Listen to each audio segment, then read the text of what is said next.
Listen, this person is not looking at you casually anymore. Something has shifted. They may still be surrounded by attention, invitations, admirers, beautiful people, powerful people, people who want access to their world. But psychologically, the crowd is starting to lose its shine. And the Three of Cups is the perfect symbol for where this story begins. Not as fortune telling. Think of this card as a picture of abundance, people, celebration, social access, options. This is somebody who may already know what it feels like to walk into a room and be noticed. They know what it feels like to have choices. They may have money, influence, status, connections, the kind of life where meeting someone new is not difficult. But listen closely. Having options is not the same thing as having the right person. I need somebody to drop in the comments. My presence cannot be replaced. Because that is the psychological shift happening here.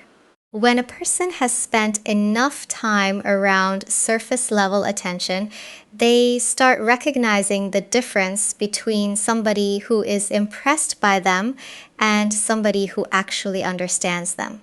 You may not be the loudest person in the room. You may not chase. You may not perform. You may not treat their success like a ticket you are trying to cash in. And that is exactly why your presence stands out. Think about the Three of Cups. Three figures, social energy, celebration, community. But even in a room filled with people, one connection can begin to feel different from all the others. That is where exclusivity starts psychologically. Not with possession, not with control, with comparison. They start noticing how they feel after talking to everybody else and how they feel after talking to you. Everybody else may excite them. You calm them. Everybody else may want something. You make them feel like they can simply exist. And family, do not miss this next part because the second card is going to show us why this person may be moving from enjoying your presence to quietly evaluating whether you actually fit into the life they are building. And look at what comes up next, the Ten of Wands reversed. Again, not as fortune telling. Psychologically, this is a picture of somebody looking at everything they carry and asking themselves what actually belongs in their future and what has become too heavy to keep dragging forward. Responsibilities, expectations, people needing something from them, a reputation they have to maintain, a life that may look impressive from the outside but requires a tremendous amount of energy behind closed doors. And family, catch this. When somebody already has a complicated life, they do not necessarily need another exciting person. They may need somebody who does not make that life heavier. That changes the question completely.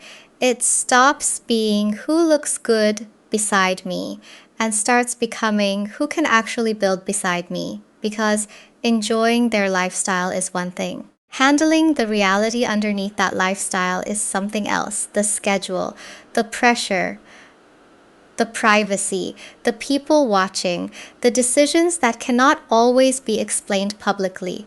The moments when they are tired and do not feel powerful at all. This person may be evaluating whether you can exist around all of that without turning every private moment into something public, every disagreement into drama, or every opportunity into a way of gaining access. And your strongest quality may be something extremely simple. You do not seem hypnotized by what they have. You are responding to who they are. There is a difference.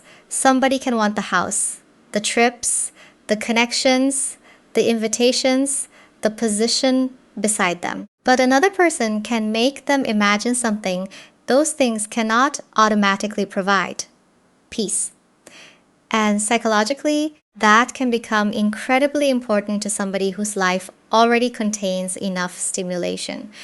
Because long-term compatibility is not just attraction, it is trust, discretion, emotional steadiness, loyalty when nobody is watching, The ability to sit inside an ordinary Tuesday with the same authenticity you bring to an extraordinary Saturday night. And once somebody begins evaluating a connection from that perspective, something else starts happening. They may become more careful with it, more intentional about it, more aware of who gets access to it. Because when a connection begins to feel genuinely valuable, protecting its quality starts to matter. And this is where it gets interesting. Sometimes exclusivity starts showing up in somebody's behavior long before either person ever says the word relationship. And that brings us straight into the Eight of Cups. Because look at the psychology of this card. Again, not fortune telling. This is somebody realizing that having access to something does not automatically mean they still want to keep investing their energy there. And that matters. Because when exclusivity starts developing internally, you may notice it through very ordinary changes. They remember something you mentioned weeks ago. They check whether you are available before making other plans. They start creating little routines with you that nobody else really knows about. A certain time they call, a place you keep returning to, a conversation that somehow continues even after both of you should have gone to sleep. Nothing dramatic, but consistent. And listen closely, because somebody with money, influence, responsibilities, and people constantly competing for their attention may not show seriousness by making some enormous declaration immediately. They show it by reorganizing what is scarce: their time, their attention, their privacy, their emotional energy. Anybody can give you attention when they are bored. But making room for you on purpose, that is different. Because now you are not simply somebody they enjoy when life gives them an opening. They may actually be creating the opening. Watch the pattern. They may start protecting certain conversations from outside opinions. They may become more selective about who knows what is happening between you. They may quietly notice who else gets your time.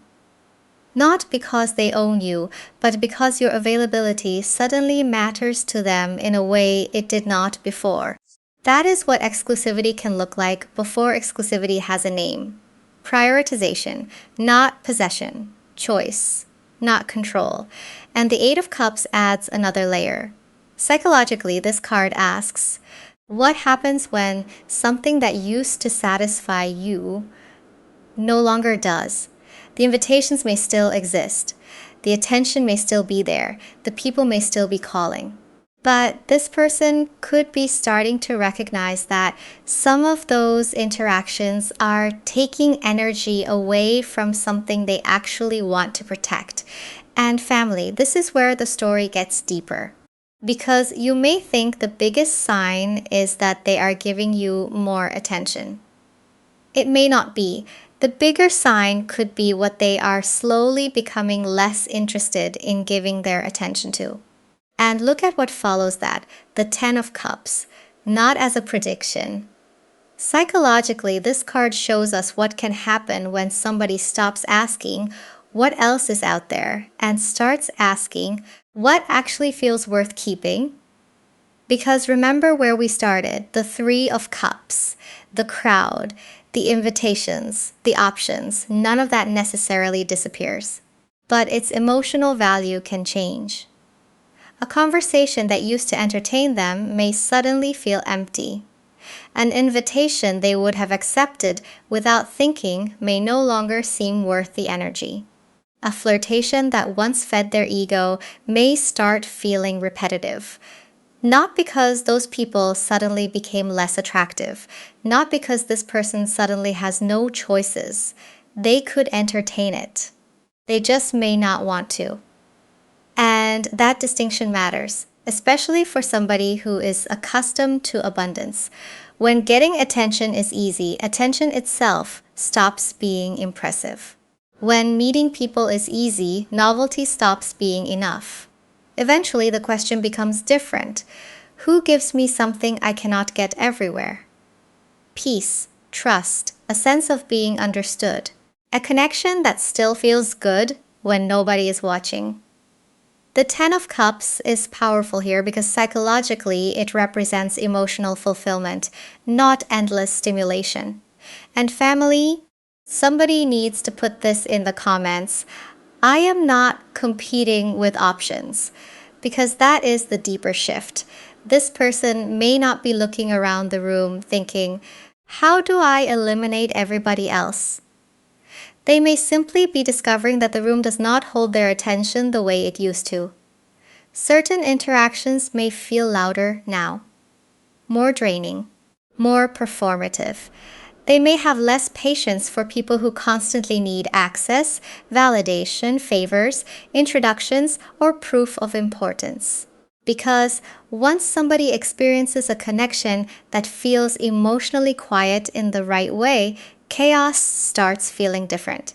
The backup options lose their purpose. The shallow conversations lose their flavor. The constant availability of something new stops feeling like freedom. And that is where exclusivity can begin before anybody makes an announcement. First, the appetite changes, then the behavior changes, then eventually somebody has to admit why. And walking away from options, that may actually be the easy part. The vulnerable part is admitting that they no longer want those options because one particular connection has started to matter more than they expected. And that brings us into the Nine of Cups, which is interesting because psychologically, this card can represent somebody who appears to have everything handled. They are comfortable, capable, self-contained, the kind of person other people may assume does not need anybody. And family, that assumption can become part of the problem. Because when somebody is used to being the one with resources, influence, answers, connections, control, needing one specific person can feel unusually vulnerable. Attention is easy to manage. Attachment is not. Options keep you in control. Attachment creates stakes. And listen closely. This person may be perfectly comfortable knowing 10 people are interested in them. But realizing that one person's opinion actually matters, that can shake something loose. Because now they have something to lose. Now they have to wonder whether you like them because of what they have, or whether you would still recognize them without all of it, without the title, without the expensive surroundings, without everybody treating them like the most important person in the room. That question can run deeper than attraction because somebody who has been admired for what they represent may become extremely cautious when they finally meet someone who seems interested in who they actually are. And that may be why the connection feels harder to categorize. You are not fitting neatly into the option category anymore. You are becoming emotionally specific. And specificity creates vulnerability because if you are interchangeable, losing you does not change much. But if you are not, now the pace matters, the choice matters, the possibility of getting it wrong matters. They may worry about showing too much too soon. They may wonder whether letting you closer gives you the power to disappoint them. They may even become more controlled on the outside precisely because more is happening underneath, not because they do not care, because they might. And this is where the Nine of Cups gets deeper. Having everything you want around you is not the same as feeling safe enough to want one person openly. That requires trust. And when somebody is afraid of how much a connection may matter, they do not always confess it immediately. Sometimes they watch, they pay attention, they create small situations that reveal character, not games, not manipulation. They are trying to answer one quiet question: is this connection safe enough for me to build on? And that brings us to the Magician, which is interesting here because psychologically, the Magician is about intention. not fantasy, not tricks, intention. This is somebody paying attention to what actually works. How you respond when plans change, how you handle disappointment, whether something private stays private, whether you remain kind to people who cannot offer you anything, whether you can disagree without trying to destroy the connection. Those moments matter more than people realize, because somebody who lives around influence, money, status, or constant opportunity may have seen plenty of people behave beautifully when everything is going their way. Anybody can be charming at dinner. Anybody can look compatible on vacation. Anybody can seem easygoing when the environment is exciting. But family, watch what happens when nothing impressive is happening. A delayed flight, a stressful week, a canceled reservation, a disagreement nobody else will ever hear about. An ordinary night when there is no audience, no event, no beautiful backdrop. That is where character starts speaking louder than chemistry. And the magician fits because this person may be trying to understand what the two of you can actually create together. Not just what you feel, what you can build. There is a difference. They may notice whether you respect boundaries without taking them personally, whether you stay yourself around powerful people, whether your affection feels the same when they are tired, distracted, or not performing success. They may notice whether you need constant proof that you matter, or whether trust can exist without constant reassurance. And none of this has to mean they are setting traps for you. That is not what I am talking about. Life creates enough revealing moments on its own. They may simply be paying closer attention now. Because an exciting night answers one question. Do we have chemistry? But an inconvenient Tuesday answers another. Could we actually have a life? And listen closely.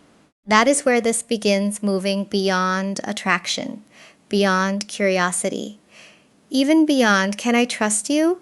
Because once somebody starts imagining how you handle the ordinary parts of their world, they may already be asking a much bigger question.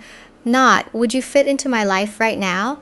But where would you fit in the future I haven't told you about yet? And that question brings us directly into the Seven of Cups, because psychologically, this card is about possibilities. Different versions of the future, different directions a life could take. Not fortune telling. Think of it as somebody mentally looking at several doors and realizing that one particular person is beginning to appear behind more than one of them. That is where this gets interesting. Because planning a future does not always begin with somebody sitting down and making an announcement. Sometimes it begins privately. They are thinking about a trip 6 months from now and wondering whether you would come. They are considering a move, a business decision, a change in schedule, and suddenly your presence becomes part of the calculation. They imagine introducing you to certain people. They wonder how you would handle their family, their social world, the privacy, the attention, the parts of their life that require discretion.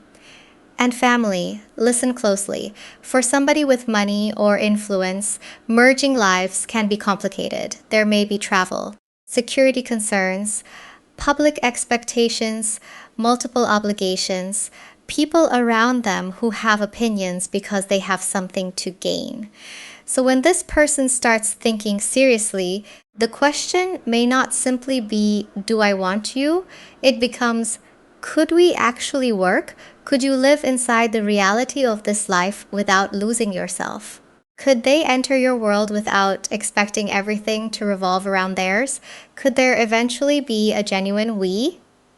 That shift matters. Because access to their world is not the same thing as having a place in their future. Plenty of people may get invited into the room. Very few get considered when the room is being redesigned. And that is the Seven of Cups here.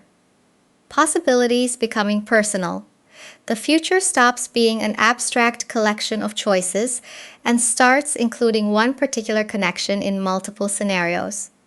Home, travel, schedules, family, maybe even marriage, not as certainty, as consideration, and emotional peace may be the real luxury underneath all of it, not another impressive person beside them. Someone they can actually build a life around without feeling like they are constantly performing inside their own home.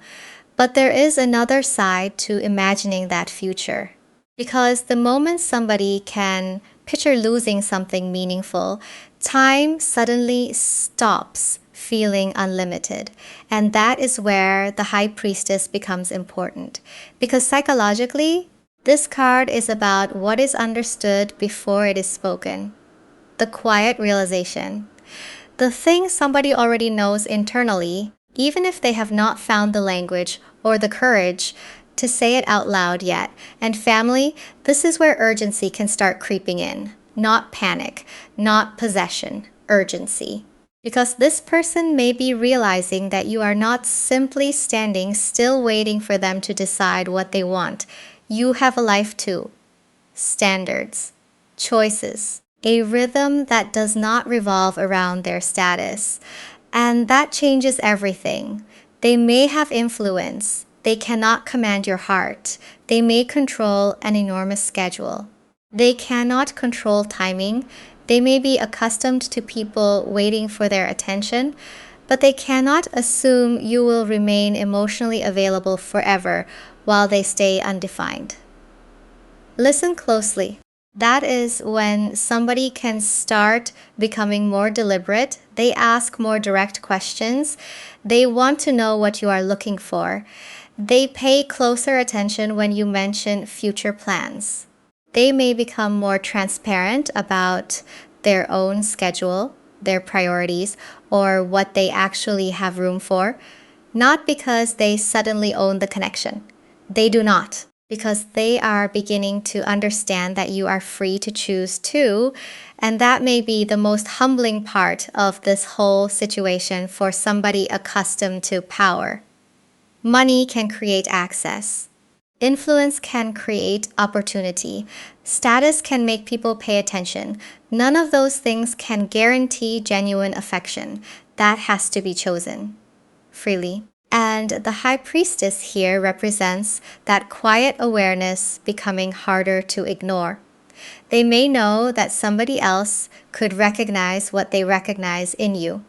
They may know ambiguity has an expiration date. They may know that continuing to protect themselves by saying nothing could eventually cost them the very connection they are trying to protect.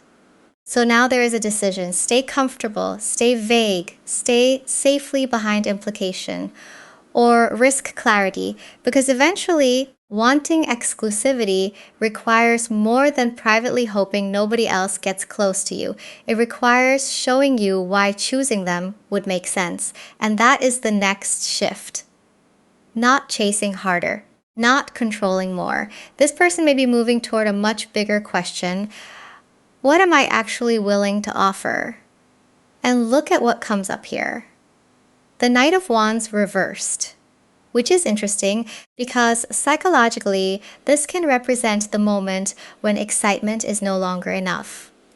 The chase slows down. The performance stops mattering. The question becomes, what can I actually sustain? Because this person may be able to buy beautiful things. They may be able to create an impressive experience. Trips, gifts, reservations nobody else can get. Access most people would consider extraordinary. But listen closely. None of that is the real offer because money can purchase an experience. It cannot purchase trust. Status can open doors. It cannot create emotional safety. Influence can get somebody's attention. It cannot make that person stay. And that is where the Knight of Wands reverse becomes important. This is the energy moving away from intensity for intensity's sake, away from the thrill of pursuit, away from how do I impress you, towards something much harder. How do I show you that I am serious? That may mean clarity, consistency, letting you know where you stand, making room for you in decisions that actually matter, protecting the privacy of the connection without hiding the connection itself, allowing you to see parts of them that money, success, and image normally keep covered. Family, somebody put this in the comments. I want to be chosen clearly. Because exclusivity is not simply somebody saying, I do not want anybody else to have you. That is not enough. The deeper version sounds more like, I am willing to show you why I am choosing you, with time, with honesty, with loyalty, with compromise, with a real place in their life. And think about where we started. The Three of Cups, abundance, options everywhere. But what does abundance mean if none of it feels deep? At some point, having access to everybody can become less meaningful than being fully known by one person. And that may be the real shift here. This powerful person may not simply be thinking about how to secure your attention. They may be thinking about what they would have to give for your trust to make sense. Because being chosen can feel incredible, but eventually the excitement settles. The novelty becomes normal. The big moments become ordinary life. And then the real question appears. What would make this connection strong enough to still feel valuable after the intensity of being chosen wears off?